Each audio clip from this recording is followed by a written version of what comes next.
नमस्ते। तो क्या आप अपने अगले एमएलओप्स इंटरव्यू में एकदम छा जाने के लिए तैयार हैं? देखिए, हम सब जानते हैं कि एमएलओप्स की दुनिया कितनी तेजी से बदल रही है और सीआई/सीडी पाइपलाइन, वो इसके बिल्कुल दिल में है।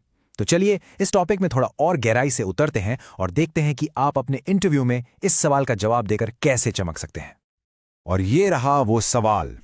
देखिए, ये सिर्फ एक इंटरव्यू का सवाल नहीं है, ये आपकी एमएलओप्स की समझ का असली टेस्ट है। अगर आप इस सवाल का जवाब पूरे कॉन्फिडेंस के साथ दे पाए ना, तो आप इंटरव्यूअर पर एक बहुत ही सॉलिड इंप्रेशन छोड़ेंगे।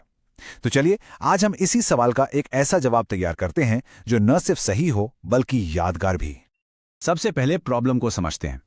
क्या आप कभी मॉडल अपडेट हेल में फंसे हैं? जरा सोच कर देखिए, आपको नया डेटा मिला, आपने कोड में कुछ छोटे मोटे बदलाव किए और फिर बस शुरू हो गई घंटों की मशक्कत, मैनुअल टेस्टिंग, बिल्डिंग और फिर डिप्लॉयमेंट। उफ, और शायद बीच में कोई छोटी सी डिपेंडेंसी की प्रॉब्लम आ गई या आपका मॉडल प्रोडक्शन में अजीब ही बर्ताव करने लगा और आखिर में पता चलता है कि अरे यार, एक छोटी सी गलती ने सब कुछ बिगाड़ दिया। सच में ये बहुत ही थका देने वाला और रिस्की प्रोसेस है ना? तो इस सारी अफरा तफरी, सारे केओस का इलाज क्या है? इसका जवाब है CI/CD, यानी कंटिन्यूअस इंटीग्रेशन और कंटिन्यूअस डिप्लॉयमेंट। आप इसे एक स्मार्ट रोबोट की तरह समझ सकते हैं जो आपके लिए वो सारा थकाऊ और बार बार करने वाला काम करता है। मतलब ये अलग अलग डेवलपर्स के कोड को अपने आप इकट्ठा करता है, उसे टेस्ट करता है और अगर सब कुछ ठीक ठाक रहा तो उसे सीधा प्रोडक्शन में भेज देता है। और सबसे बढ़िया बात, ये सब कुछ ऑटोमेटिक होता है। अच्छा, इसको और अच्छे से समझने के लिए चलिए पहले एक नॉर्मल सॉफ्टवेयर पाइपलाइन को देखते हैं। इसके 3 मेन स्टेप्स होते हैं। पहला, कोड कमिट, मतलब डेवलपर ने अपना कोड सबमिट किया। दूसरा, ऑटोमेटेड बिल्ड एंड टेस्ट। यहां सिस्टम अपने आप कोड को बनाता है और उस पर यूनिट टेस्ट चलाता है जो कोड के छोटे छोटे हिस्सों को चेक करते हैं। और इंटीग्रेशन टेस्ट, जो ये देखते हैं कि सारे हिस्से मिलकर ठीक से काम कर रहे हैं या नहीं। और फिर आता है तीसरा स्टेप, डिप्लॉयमेंट। अगर सारे टेस्ट पास हो गए तो कोड बिना किसी के कुछ किए सीधा प्रोडक्शन में चला जाता है। सिंपल। तो अब सवाल ये उठता है कि इस बेहतरीन कॉन्सेप्ट का मशीन लर्निंग की दुनिया से क्या लेना देना है? क्या हम इसे वैसे का वैसा ही अपने मॉडल्स पर भी लगा सकते हैं? यहीं पर आता है MLOps का ट्विस्ट, और यहीं से चीजें और भी इंटरेस्टिंग और हां, थोड़ी सी ज्यादा कॉम्प्लिकेटेड हो जाती हैं। अब जरा इस स्लाइड पर ध्यान दीजिए, क्योंकि MLOps का असली सार यहीं छिपा है। देखिए, एक नॉर्मल सॉफ्टवेयर पाइपलाइन का इनपुट क्या होता है? सिर्फ एप्लीकेशन कोड। लेकिन एक MLOps पाइपलाइन को कोड, डेटा और मॉडल, इन तीनों को एक साथ संभालना पड़ता है। और ये एक बहुत बहुत बड़ा फर्क है। यहाँ टेस्टिंग भी सिर्फ कोड की नहीं होती, इसमें डेटा वैलिडेशन होता है जो ये पक्का करता है कि आपका डेटा सही है या नहीं। फिर होता है मॉडल इवैल्यूएशन, जो ये जांचता है कि आपका मॉडल असली दुनिया में कैसा परफॉर्म करेगा। और आखिर में जो हमें मिलता है वो कोई ऐप नहीं बल्कि एक ट्रेंड मॉडल होता है। तो आप सोच रहे होंगे कि MLOps में इस एक्स्ट्रा कॉम्प्लेक्सिटी को संभालने के लिए ऑटोमेशन इतना जरूरी क्यों है?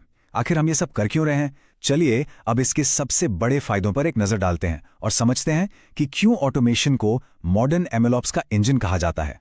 सबसे पहला और सबसे बड़ा फायदा है स्पीड। सोचिए, आप हफ्तों का काम दिनों में कर सकते हैं, अपने मॉडल्स में फटाफट नए सुधार ला सकते हैं। दूसरा है क्वालिटी। हर एक छोटे बदलाव के साथ ऑटोमेटेड टेस्टिंग ये पक्का करती है कि आपके मॉडल की क्वालिटी में कोई कमी ना आए। तीसरा, रिलायबिलिटी, यानी विश्वसनीयता। अब वो अरे ये मेरे कंप्यूटर पर तो चल रहा था वाली प्रॉब्लम खत्म। और सबसे जरूरी, ये आपको अडेप्टेबिलिटी देता है, मतलब आप नए डेटा या बदलती बिजनेस रिक्वायरमेंट्स के हिसाब से बहुत तेजी से अपने मॉडल को अपडेट कर सकते हैं।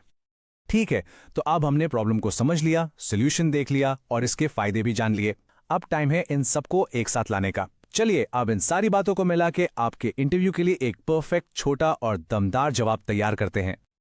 तो ये रहा आपका परफेक्ट जवाब। आप कुछ ऐसा कह सकते हैं, एक CI/CD pipeline fundamentally code integration और डिप्लॉयमेंट को ऑटोमेट करती है। लेकिन जब हम मशीन लर्निंग की बात करते हैं तो इसकी अहमियत और भी बढ़ जाती है। क्यों? क्योंकि यहां बात सिर्फ कोड की नहीं है, बल्कि कोड, डेटा और मॉडल, इन तीनों को एक साथ मैनेज करने की है। MLOps में CI/CD हमें तेजी से और भरोसे के साथ मॉडल अपडेट करने की ताकत देता है। इससे हमारी टीमें न सिर्फ मॉडल की क्वालिटी बनाए रख पाती हैं, बल्कि नए डेटा के हिसाब से बहुत तेजी से अडैप्ट भी कर सकती हैं। संक्षेप में कहें तो यह हमें कॉम्पिटिटिव बने रहने में मदद करता है। तो जो एक सबसे जरूरी बात आपको यहां से याद रखनी है वो ये है, CI/CD आपके मॉडल अपडेट्स के उस मुश्किल और जोखिम भरे प्रोसेस को एक बिल्कुल सहज और भरोसेमंद फ्लो में बदल देता है। आप इसे ऐसे समझ सकते हैं जैसे किसी बहुत ज्यादा ट्रैफिक वाली सड़क को एक सुपर हाईवे में बदल दिया हो। सीधी सी बात है, ये बेहतर मॉडल्स को तेजी से और ज्यादा सुरक्षित तरीके से डिलीवर करने का तरीका है। तो अब जब आप डिप्लॉयमेंट को ऑटोमेट करने की इस पावर को समझ चुके हैं, तो हमारा सवाल आपसे है, आप अपनी अगली प्रोजेक्ट में इस ताकत का इस्तेमाल कैसे करेंगे? आप अगला क्या बनाना चाहेंगे? हमें नीचे कमेंट्स में जरूर बताइएगा।